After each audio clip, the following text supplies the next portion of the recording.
this is a continuation, and we're going to talk about equity in education. A few months ago, we were talking about bringing down racial barriers and dealing with the difference between equality and equity.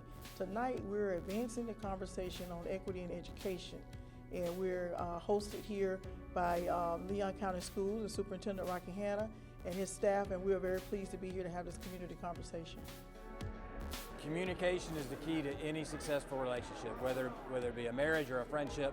And just like this, for us to have conversations with people in the community and addressing the racial equities or sometimes inequities we have, the chance for us to listen to the community to see what their concerns are, what their issues are, to enhance our way of work for a better future for our kids.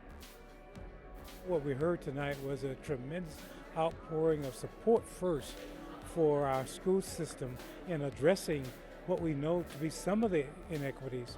Unless the entire community comes along, the entire community lags back.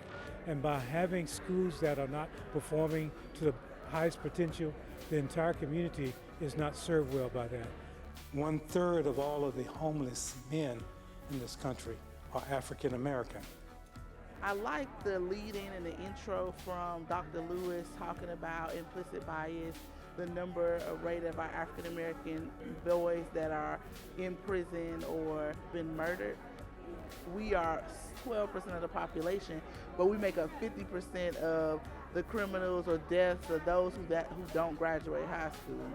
There's so much to dig into when we say racial equity. It's not a word to just throw around, right? That we really got to look at systematic issues that has gotten us to this place, and how do we begin to break down those systematic barriers that have caused the racial inequity, and how do we level the playing field? So continuing the conversation on every level and how it's affecting our education system. Florida Afterschool Network has just recently released the State of Afterschool and Summer Learning in Florida report. While this is a statewide report that helps tell the story of after-school and summer learning, it is really a tool for communities to convene conversations on the importance of after-school, addressing the challenges and making sure that we are hearing each other's voices.